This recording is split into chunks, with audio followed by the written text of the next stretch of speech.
What is going on, friends, and welcome into our very first The CW's Flash review show. It is Season 4, Episode 1, The Flash Reborn. Before we get to anything, remember you can follow us everywhere in the universe. I'm on Twitter at mmercado2333. If you want to see behind the scenes, follow us on Instagram, instagram.com/MikeMercado2333. Like us on Facebook at Mercado Airwaves. Subscribe to us on YouTube, youtube.com/MikeMercado2333. And do us a huge favor, rate, review, like, share us on iTunes, itunes.com/Mercado Airwaves. And all of our shows here on Mercado Airwaves are produced by our great patrons on patreon.com/Mercado Airwaves. Let's get right into it, guys. I really enjoyed this episode. There was a lot to sink your teeth into, at least in my opinion. I know The Flash and a lot of the CW shows get a lot of flack for, the melodrama, or for starting too slow, or for giving away everything too soon. But I really enjoyed how we started this episode. We start off with Cisco and Wally as Vibe and Kid Flash. I think that was pretty cool. I was really hoping going into Season 4, after the way Season 3 ended with Barry going back to the Speed Force, that we would get a lot of Wally West as the Flash. I was born in 1990, so throughout my life, when the Justice League popularity kind of came back, the Wally West Flash was the main character. He was the one that was everywhere in the cartoons, because I really wasn't exposed to the Flash comic books until later in life. So I was really excited thinking that we were going to see Wally as the Flash and really come into his own as a character that held the mantle for so long, just as much as Barry Allen and Jake Garrick. So unfortunately, as we'll talk about later, that really wasn't the case. But Joe, obviously one of the better characters, one of the better actors in Hollywood today. He always comes up with this energy, this love that you just feel there. Like whenever I promise I'll learn the actor's name. I should know after Season 4 of The Flash. You know what? I'll look it up right now. Because the guy who plays Joe, you've seen him in so many things, from Law and Order to Rent, to countless different shows and movies, always just bringing his A game. And you saw that again here throughout the episode of The Flash, where he's trying to keep his composure together. He's trying to make sure that he's there for what he considers his kids. And Jesse L. Martin, that's Joe's name. Jesse L. Martin, one of the better actors in this show. And right there with Greg Gustin, or Pennebaker, and all of them, just all the characters in this show, even when they're not given the best writing material, especially throughout Season 3. So one thing I noticed as soon as this episode started was how much I love these characters and these actors. And you see it right away with Team Vibe / Team Kid Flash, the way Cisco and Wally interact with each other. There's just a chemistry on the show that a lot of shows just don't have, especially with so much melodrama and young actors. I don't want to say too young, but younger actors who weren't as exposed to some of the to some other type of media. They're really, really good at this, and you saw it right away. And you also saw in the beginning of the episode, as they're going to go to this first disturbance of the season, Iris has kind of taken over the role of leader of Team Flash in Star Labs. You can see she's kind of cold, but I actually think they did a good job. It would have been really easy throughout the episode to have Iris be very mopey, very sad, and rightfully so. She lost her husband and Barry, but I think they did a good job of saying, no, that's not who this character is. Because Arrow did that a lot with their characters in throughout their earlier part of their series, where a lot of people just floundered around and they never had a character type, or an arc at the very least. And with Iris, there was a big fear about that she was just going to be the damsel in distress, that she was just going to be a tool to keep the story moving, which she kind of was at the end of this episode. But I feel like they're trying their best to give her something to sink her teeth into, because it's a great relationship that she has with Barry. So then we're finally introduced to our villain of the episode. Again, they're going back to the villain of the week. I wasn't too sure what they were going to do with the Samuroid, whatever Cisco called it, but we finally get introduced to this bad guy, and we get a cool moment of seeing Wally speaking Japanese and the interaction he has with the group.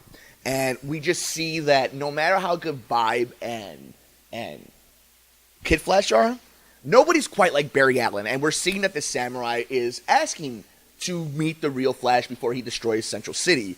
And that's kind of the way this story starts off to bring Barry back. Then we start jumping around to being introduced to our characters like we've been doing in the beginning. We see Caitlyn is cured, which we'll get to later, but I'm going to be honest with you. When I saw that, I was furious. Because if they weren't going to tell you how Caitlyn Snow got rid of her powers, if she got rid of her powers, that was going to be a big issue to me. That was the complete cop-out. But as this episode goes on, you kind of move past, and you kind of feel, especially when you see that wonky eye dude in the bar that Cisco gets into it with, okay, obviously something's still going on. You weren't quite sure whether or not they took her powers away or if they're blackmailing her powers, whatever the case may be. So at the very least, they teased you in the beginning by saying, oh, she got rid of them, and then kind of brought you back in. But I'll be honest with you, at first, when I first heard that, I got really mad. But of course, it's great to have Caitlyn back on the show. That's the character of Caitlyn Snow, and she's again brings this innocence to the team that you desperately need. Although we didn't get any Tom Cavanaugh today as Henry Wells. That was kind of upsetting, but there's just a little side note about that. So then we get to this point, though, of the episode where Cisco, after talking with HR and Felicity and a bunch of different people, have found a way to bring back Barry from the Speed Force. And fine, you want to use hocus pocus and say, throughout the 6 months of our hiatus, we figured out a way to get him back. Fine, I get it. It's a TV show. Of all things, it's a CW show. I give them some slack. But this is the problem that I've had with the show. Before we get on to the next half of the episode. Why were we trying to bring Barry back so fast? Again, I get it. This isn't HBO. This isn't AMC. This isn't any of these Showtime high-end networks. You have to bring in your star. You have to bring in the main character. You have to bring in who the title is of. I get it. But man, as a fan of the show, a fan of the comics, of the DC universe, I would have loved for Barry to have been gone for 3-4 episodes and let Wally try to become the Flash, become his own man as a character. Because that is part of the lexicon. That is part of the history, the aura of the Flash. Is we have 3 Flashes. We have more, but let's go to the main 3, Wally, Barry, and Jake. And they all are so different. They all have different character types. They all have different character arcs. And we're getting some of it with Wally. And it's nice to see him kind of jump into the different shows of the CW, like we saw later on at DC's Legends of Tomorrow, which, by the way, I love. I really wanted to see that. But as soon as the episode starts kicking in, you already could tell that, okay, we're not going to go down that road of Wally. Well, we kind of did, but as Wally as the main Flash. We all kind of saw coming that, Barry was coming back. So we're getting all these plans on how they're going to do it. Iris is against it. Again, I don't agree with... That doesn't seem real to me. If somebody could tell me I could bring my loved one back, that even though they told me I have to move forward and so on, I'm going to do the Hail Mary shot. I'm gonna go ahead and throw the Hail Mary pass. Like, that's going to happen. But they chose to make Iris not want to. And sure enough, they bring the Flash back. I wrote it here on my notes, LOL, Barry was gone for 20 minutes. I mean, that is kind of bad that we hyped him going away in Season 3 for him to only be gone for 20 minutes. But, okay, he's back. They bring him back. They figured it out. He's back. By using this hex spear, the cork spear, whatever the hell it was called, that has to come back at some point. The Speed Force who was so smart to help him go through all these trials, that was able to help him do all these things throughout all these seasons, dumb enough to just replace him with a spear, which makes me think that the Speed Force wants Barry out for a certain reason. So we finally get to Barry being out of the Speed Force, and he's going through, he's crazy. He's doing a Beautiful Mind kind of trick, doing all the writing on the walls, and they actually decipher that. We're not going to get too much into that, but they decipher it, and it says, this house is bitchin'. I guarantee that has something to do with how they're going to defeat the main villain of this season, because there's no way that they just, again, I'm going to give the show a lot of credit, because I think writers today are smarter. I don't necessarily think networks are smarter, but I think writers are smarter these days. You don't put a teaser like that. You don't put a a little nugget out there like that it doesn't mean anything. That's just a joke. And for Cisco to bring it back up to X Barry, like, it means something. This house is bitching means anything. Mark it down. I don't know what it means yet, but it obviously means something. So Barry is going crazy, and the samurai wants Barry to go there, and they don't know what to do. So we get what is, to me, probably the coolest moment of the episode. When Wally West is wearing the red Flash suit. I'll be honest with you, I geeked out. That is what I wanted for the first 4 or 5 episodes of this season. I wanted to see Wally as the Flash. I wanted to see Wally trying to live up to Barry. I wanted to see Wally have his own character arc when Barry came back. From being the Flash to going back to Kid. And I get it, they don't want to cause that drama. They don't want to cause that drama. I get it, like, they don't want to write that in. They probably could save that for later. But that teaser, that little Easter egg that we got of Wally in the red suit, I think was awesome. I think it was what I wanted to see in a Flash episode that has to deal with Barry being gone and no longer being the Flash. And they give us some cool stuff while Barry's crazy, and you see Wally trying to take over, trying to beat the samurai. That, you know, it could be dementia, it could be a Speed Force sickness, it could be, you know, what was 6 months to us was 15,000 years for him, and he's enlightened. And we kind of see that because Iris sacrifices herself after an awesome talk with Joe about faith and having to believe, and she believes that the only way to bring Barry back is to put herself in danger. And it comes full circle for Iris, where I was enjoying the fact that they were trying to give her her own personality. They were trying to give her her own thing. She wasn't just an investigative journalist because she walked into a building. She cared. She was doing things because she was part of it. And she became the damsel in distress. Which is fine. You're going to use it as a tool. I get it. Just don't use Iris as that anymore. We saw it all last season, that she was the main point to keep safe. I mean, at this point, we need more than that. We need more than Barry should just be doing it for the woman he loves. We need an. And here's the thing: I think this season, is going to be lighter on tone when it comes to the epicness. But I don't want it to be about him saving his wife constantly, because then, I mean, that's an easy cop out. What I want is Iris was used as a device this week to bring back the Flash. Fine, because the Flash loves her that much. Their love is that strong. Fine, you've established that. I'm cool with that. Don't do it again, because she's not a damsel in distress. That's not her character. You may have not made her character exactly as for one archetype, but I can promise you, at least as a fan watching all the seasons, every episode on Tuesday night, that's not Iris. She's not a damsel in distress. That's not Joe's daughter. And we've seen in alternate universes, but sure enough, that brings back Barry, snaps out of it, and we got ourselves Barry Allen's The Flash back, and with an awesome suit that we saw at the end of season 3. And sure enough, they make a point out of it. He was running faster. First of all, the CGI actually looks a little bit better this season. It looks like they put some more money into it, but he's running faster, and he beats the samurai really easily, kisses Iris, and everything is happy and dinky-dory. And that's the end of the episode. We get the Flash team to come back, and we're getting our reunions. We find out that Caitlin is still Killer Frost, that she's trying to control it, that she's able to turn it on and off. So you know that's going to be a deep storyline as we continue on with this season. Wally, obviously, is doing his Kid Flash thing. I think you're going to see him on a lot of different CW shows, too, which I think is awesome. The more speeches you get, the better it is, because, you know, they're so awesome.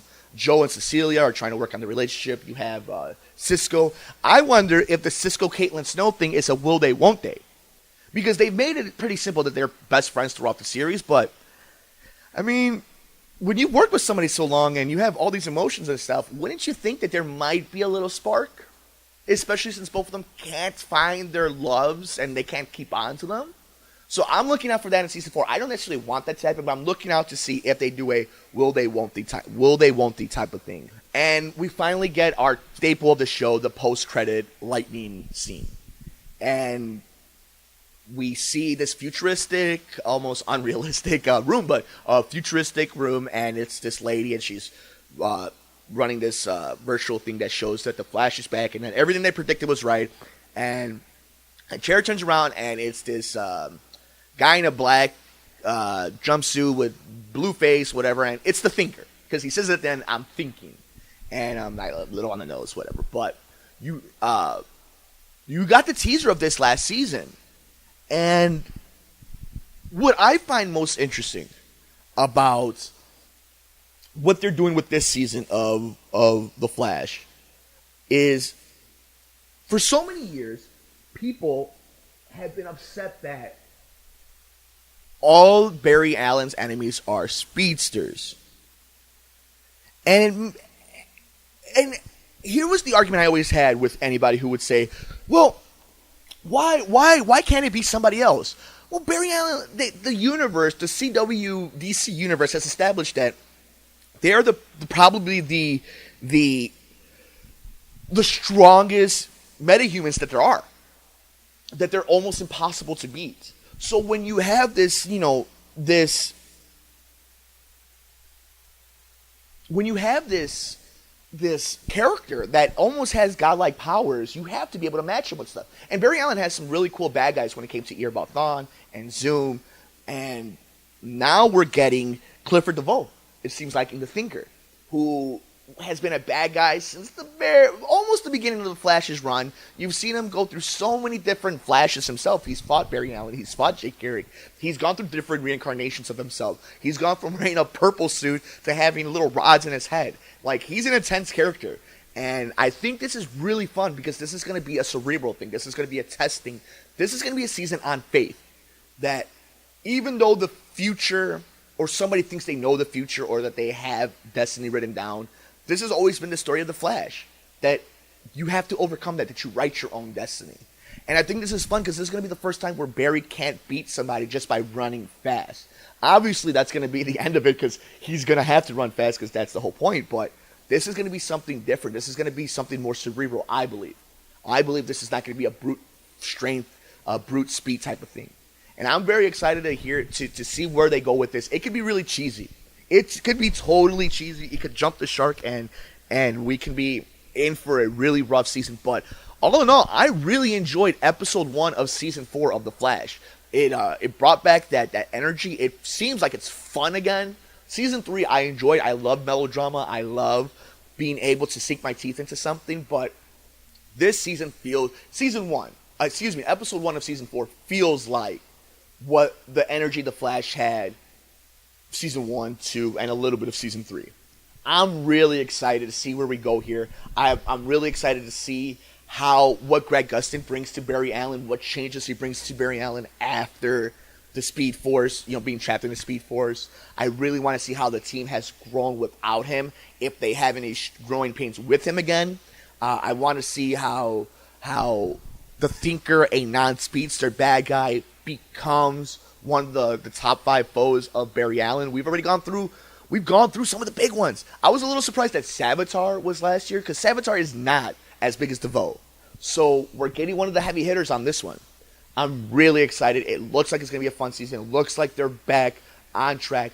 We're going to be doing this, guys, all the way to the season finale of the CWsThe Flash. I'm so excited. This is one of my favorite shows on television. People give me a lot of crap for it, but I love Walking Dead. I love Game of Thrones. I love all these shows on all these networks, but no show on TV has as much fun with its source material than The Flash, in my opinion.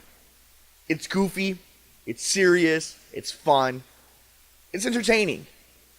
And in today's society, in today's world, if you could give me a fun, exciting, entertaining Flash CW show, I'm all in. And it looks like they're right back on track.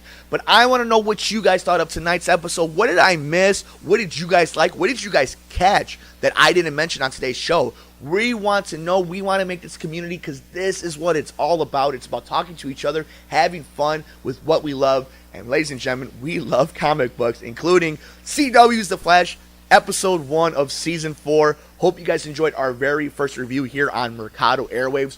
You can follow us everywhere in the universe. I'm on Twitter at mmercado2333. Like us on Instagram to see behind the scenes at instagram.com/MikeMercado2333. Subscribe to us on YouTube, youtube.com/MikeMercado2333. We're on iTunes. Rate, review, share, like us, guys. We have some really cool interviews, some cool shows. iTunes.com/Mercado Airwaves.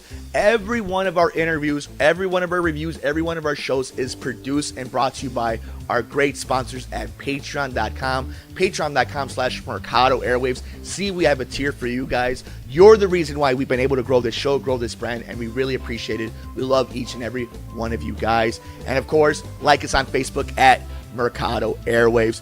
Thank you to each and every single one of you for making us a part of your day. We will see you next week for Season 4, Episode 2 of CW's The Flash here on Mercado Airwaves. See you later, guys. To be a part of the show, follow us on social media. Like us on Facebook at Mercado Airwaves. Follow us on Twitter.com at Mercado2333. And help the show out by liking, rating, sharing, and commenting on the show on iTunes/Mercado Airwaves. Subscribe to us on YouTube at youtube.com/MikeMercado2333. Check us out behind the scenes on Instagram, MikeMercado2333.